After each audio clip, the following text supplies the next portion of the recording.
Hello, everyone, and welcome back to another Planetarium show, and happy June. Um, I am Jessica. I am the Planetarium director. With me tonight is one of our students who I will let say hi and introduce herself. Hi, my name is Allie. I am a planetarium student. I am a biochemistry major, and I'm really happy to be helping out with the live stream tonight. All right, so since it is the beginning of June, we are going to be doing our I was about to say annual. It's not annual, it's monthly. What's Up show, taking a look at the astronomical events happening in the month of June. And then I've also got a James Webb update that was just announced because obviously I have to talk about it. So, with that, I am going to get things set up. And while I do that, as always, if you have questions throughout the show tonight, you can write them down in the comments. Allie is going to be keeping an eye on that for me and will let me know as questions come up, or if we're not able to get to them right away, because there is a little bit of a delay between, when we say things and when you actually see it on the stream. We will take all of the questions that we missed or weren't able to get to right away at the end of our show. All right, so with that, let's get into the astronomical events for June. And we're going to start off with something happening a little bit later this month, but it is one that I know quite a few people are looking forward to, and that is the June solstice happening on June 21st. So, if you didn't know, the Earth in its orbit around the Sun, its axis is tilted by about 23.5 degrees. So that means as it orbits around the sun, we have some parts of the year where the northern hemisphere is tilted towards the sun, and some parts of the year where the northern hemisphere is tilted away from the sun. And then the southern hemisphere would be the opposite. So when we are tilted towards, they're tilted away. And this is essentially what gives us our seasons, because as this tilt towards and away shifts, we get more hours of sunlight, the sun is higher in the sky, or sorry, we get varying hours of sunlight, the sun is at different altitudes in the sky, and the light is concentrated different amounts, and that gives us the variation in seasons. So, for us here in the Northern Hemisphere, the June solstice on the 21st is our summer solstice, and that's when the Northern Hemisphere is most tilted towards the sun. So, what this means is the sun is going to be high in our sky, it's going to be up for a long period of time, and we're getting very intense direct sunlight. And that leads to the Northern Hemisphere warming up and leading into our warm summer weather. And so just to kind of show you this, if you've never really thought to pay attention, the height of the sun in the sky does change. So again, on the summer solstice is when the sun is highest in the sky on that date, and it's also the date that it's out for the longest. So we have the longest day and the shortest night on the summer solstice. And then the southern hemisphere would be the opposite. So our summer solstice is their winter solstice. This is showing you kind of the hours of daylight. I think it's really cool. So how long the day lasts on the summer solstice depends on where you are on the Earth. So people up above the Arctic Circle will actually have a full 24 hours of daylight. They will not see nighttime. For us here in Duluth, because we are pretty high up in latitude, we have a pretty long day. And then the closer you get to the equator, the closer that gets to about 12 hours. So exactly where you are in North America or on the world will determine exactly how long that longest day is for you. And for some people, this might kind of cause a little question of, if the summer solstice is when the sun is highest in the sky and we're having our longest day, why is that just the beginning of summer and not like midsummer? And that comes down to things take time to heat up. You can think of it like a pot of water on the stove. It takes a while of it sitting on that hot stove for the water to heat up. And the same thing happens for the water and ground here on Earth. Once we start getting this intense sunlight, it takes a little while for the Earth to heat up. And that's why our warmest months actually occur after the summer solstice. All right, heading on now to take a look at what the moon is doing this month. We ended last month with a new moon, so our first moon phase of June is going to be the first quarter happening on June 7th. A week after that, we have the full moon on June 14th, and for June, the full moon is the strawberry moon, which I'm going to preemptively say this because I see this every year. Some social media articles will start going around this month about the strawberry moon, and it's going to look strawberry pink in color. That is not correct. The moon is not actually going to be pink in color or strawberry colored or anything like that. This name stems from harvests and things like that. So it's just the name for the moon in June. It has nothing to do with changing color or anything. So just preemptively saying that before we start getting flooded with social media articles about that. Hey, Jessica, we have a quick Yes. question. Okay. On the picture that you have up or on the previous one with Earth, was the red line supposed to be the equator? Yes. Okay, thank you. Yes. This red line is the equator. Right there. Yeah. Okay.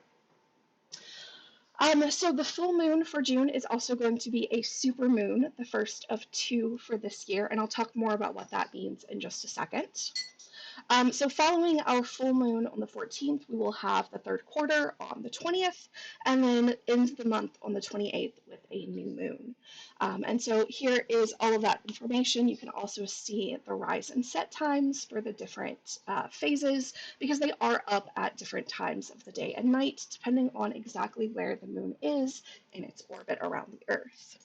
Speaking of that orbit, the moon's orbit around the Earth is not perfectly circular, and it's a bit exaggerated in this image, but it is slightly elliptical, meaning at certain times in the orbit, the moon is a little bit closer to the Earth, and at some times it's a little bit further.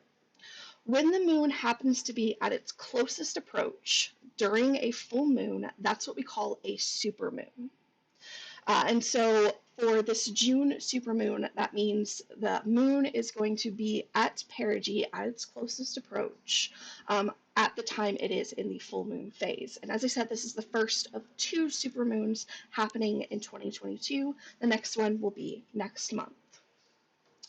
Now, before I squash, or I guess it's time to squash some ideals of what this might look like. The supermoon isn't that drastically bigger than your average full moon, so you can see a couple comparisons here of the size of the supermoon compared to your average moon. So it is at most about about 7% larger than your average full moon. So something that can be difficult to notice unless you're like really trying to look for it.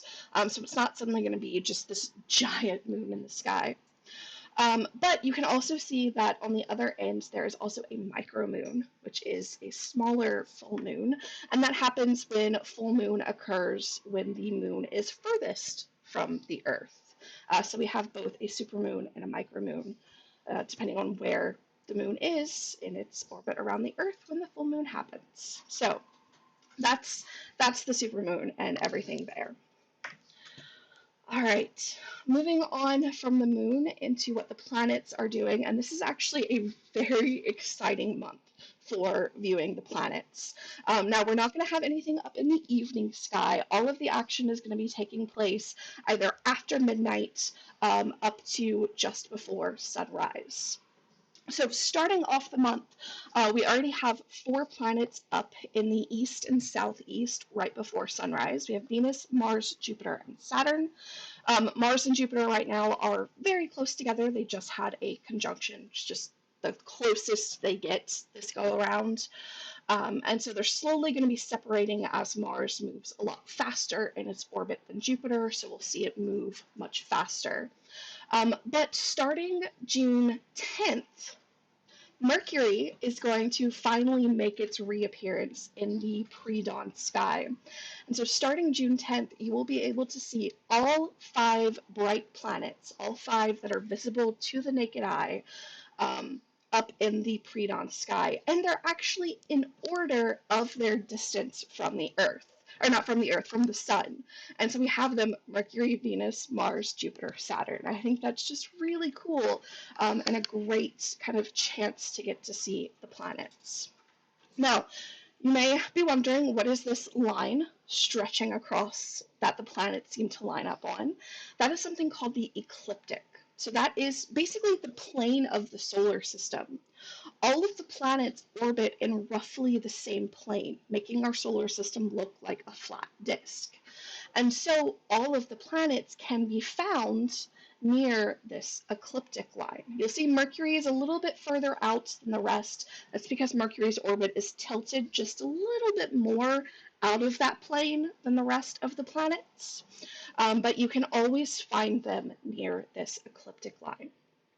Now, if you're really wanting to get a great, beautiful shot of objects in the early morning sky, between June 18th and 27th, the moon is also going to be making an appearance in this lineup.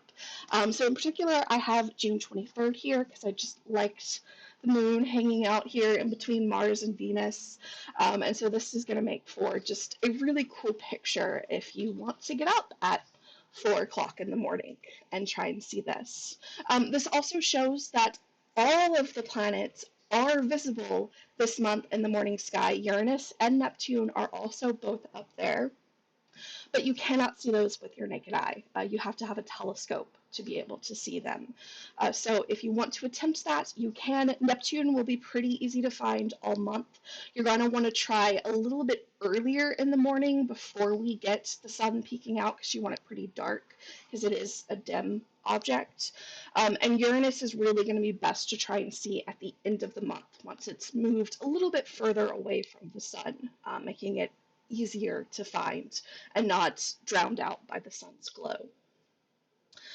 So yeah, lots really, really cool alignment of planets, and later in the month, the moon as well. So I think I'm excited to see what some of our, especially like Bob King, what sort of awesome pictures we end up getting out of this awesome alignment. A couple other things with the planets that are happening. On June 5th, Saturn is going to start its retrograde motion. So what that means is generally the planets, over the course of several days and weeks and months, slowly move eastward along the ecliptic across the background stars. Starting on June 5th, Saturn is going to actually start moving in the opposite direction until about October. I think it was like mid-October. This happens because we are actually passing Saturn.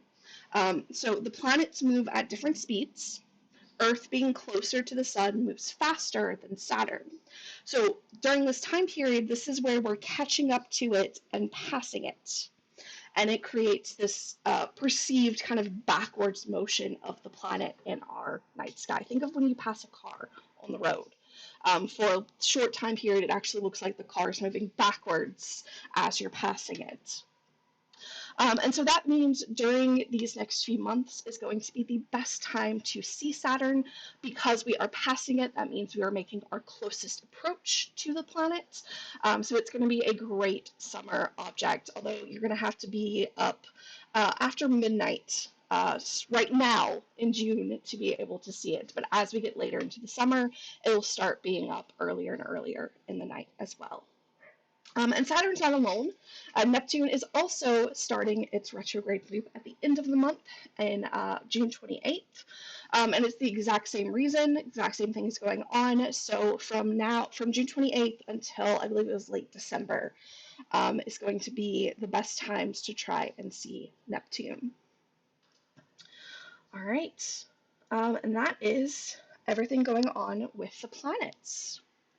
So let's take a look at the International Space Station. because depending on where you are on the Earth, you can actually get lots of chances to see the International Space Station pass overhead. Obviously, you want this to be at or during dark, during when the sun is set.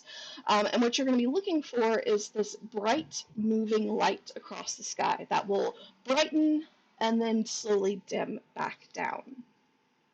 Unfortunately for here in Duluth, we don't really have a lot of great opportunities to see the ISS in June. We've only got, I believe, these at the end of the month, and I think we had one like tonight. If you are interested in learning more about when you can see the International Space Station, especially if you're somewhere other than Duluth, you could head to this website, heavens-above.com, put in your location, and it will give you when you will be able to see the ISS from your location. Hey, Jessica, I just have a Yes. question. Yeah. When do Jupiter and Mars go retrograde? So I'm not sure I'm not sure about Jupiter. I know Mars will happen. Let's see, Mars reaches opposition in December. So it'll probably be in the month or so preceding that. I don't have the exact dates though. So we'll tell you about it once I have that information, once we're in that month. All right, so once you get this information on Heavens Above, there's a couple of things you want to look at. First, the date is when that Passover is going to happen. The time is the time it's going to happen. So for us in Duluth, these are happening early morning, which honestly, if you're going to be up checking out the planets, could plan it to also be up while the ISS is passing over. And then the last thing you want to look at is this brightness. This is in magnitudes, which is kind of a backward system. So the smaller the number, the brighter the object. So for a really good view, you want this number to be very small. Once you've found the Passover that you want to try and see, if you click on the date, for example, if I were to click on June 29th, it will show you a map of the sky and the path that the ISS will take and give you more information on the exact timings of when everything is going to take place. Again, you can find all of that information at heavens-above.com for your specific location. All right, and lastly, before heading into some planetarium news, we have our James Webb Space Telescope update. They just announced today that the first science quality image release will be on July 12th. And I am beyond ecstatic for this. So we will get our first scientific grade images. I think they're also releasing spectra. It's basically the first release of here's all of the awesome stuff this telescope is capable of doing. And that'll be July 12th. Now, they have not said what their target is going to be. They are keeping that a secret for now. They did say it took the team, I think it was about 5 years is what I read. I may have that number mixed up. It took them a very long time to come to an agreement on what that first target should be. So we'll just have to wait and see, but I'm very excited for it. So James Webb is operational, and we'll be getting our first science quality data from it released July 12th. And I have already decided that we will do a special live stream the next day, the Wednesday, July 13th, to talk all about it, because I'm going to want to talk about it anyway, so we're going to do that.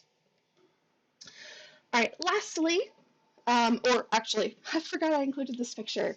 To give you an idea of one of the reasons we're so very excited, here is one of those test shots that Webb took while it was calibrating and aligning everything, compared to what our current space telescope working in the same wavelengths of light was capable of doing. It's beautiful. James Webb is, I'm just so excited. Okay, now moving on to our last bit, which is planetarium update for the week.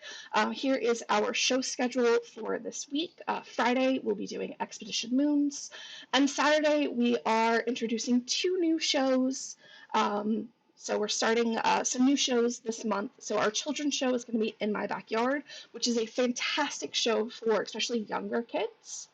And then our general public show will be Out There, The Quest for Extrasolar Worlds. And I thought, since I have it, let me go ahead and show you a little trailer of each of them so you can get a sense of what the shows are going to be like. So first up is In My Backyard, which is, as I said, a great younger kids show.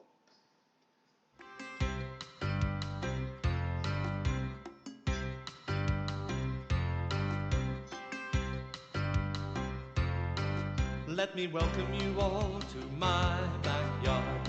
What will you find in my backyard? Open your eyes and begin to explore the wonders of life in my backyard.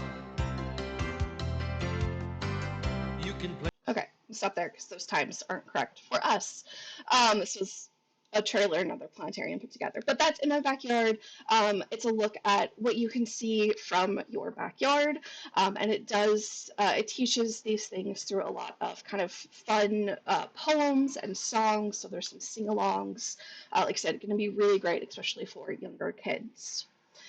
And then our general public is Out There, The Quest for Extrasolar Worlds. And this is a long trailer, so I'm just going to show a little snippet of it. But it's basically our search for planets around other stars.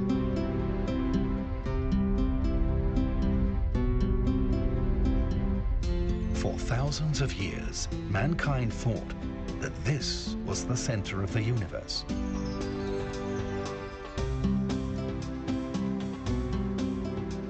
Thanks to our curiosity, imagination, and urge to explore, we now know that planets like our Earth are nothing special in the cosmos.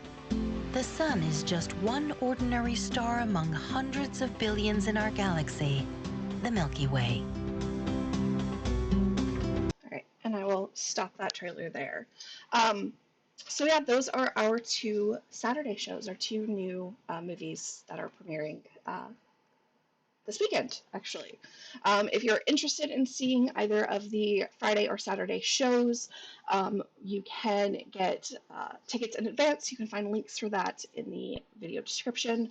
We are also finally doing ticket sales at the door, but at this time we can only do cash or check. So no credit card sales at the door yet, but you can purchase in advance and use that.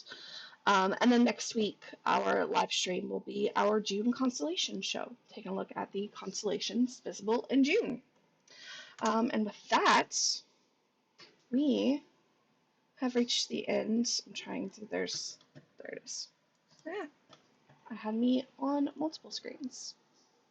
There we go. Okay. We Yeah. have one more question. Okay. So with the James Webb telescope, what would you choose for the first target?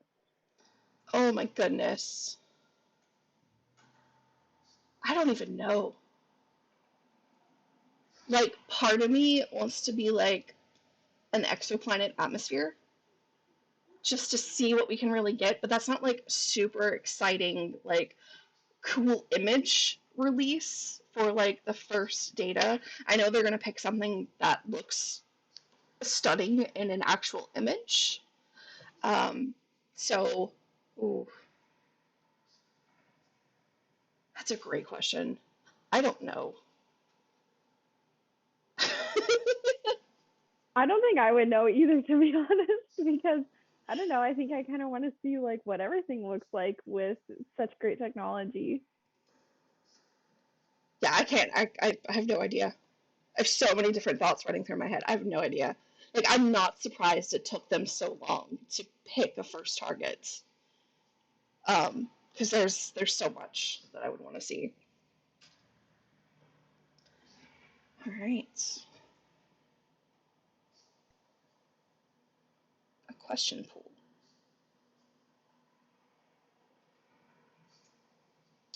Oh, okay. So you wanted, let's see,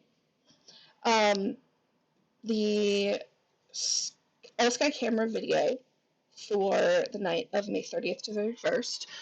If you check the video description, there is a link to the All Sky Cameras website, and within that you can get to the video archives, so you can find the video for that night.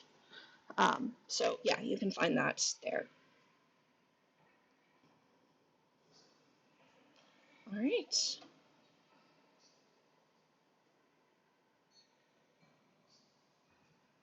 All right, I'm not seeing any other questions right now. So, have you looked for comets that night? No. I will be honest, I haven't done a lot with the camera's time lapses and lately, just because I've had so much other stuff going on with the Planetarium opening and then Astronomy Day, and then we got hit with field trip season. I don't think I told you guys, Allie. In May, we ended up with like 790 students came through for field trips in May. It has been I think, yeah, since the last time you talked to me, I think that number increased by probably 200. So, yeah, we had a lot. It has been a very busy past month for the planetarium, and so I have not done a deep dive into the time lapses other than, okay, it's working great. Yeah. All right. Well, I think we'll wrap it up there. Thank you everyone for joining us. We hope you enjoyed this look at the astronomical events you can expect. Um, very excited for James Webb. We are also finalizing our dark sky caravan schedule for August. So as soon as I have all of that done, we'll put that information out. But it is happening. It will be in August. We've got a lot of fun stops along the way. One new stop that we haven't done before, which I'm excited for. But yeah, we'll give you all that information once everything's set. All right. All right, so yeah, like I said, we'll wrap up there. Thank you again, everyone. Have a wonderful rest of your evening, and we will see you next time. Bye, everyone.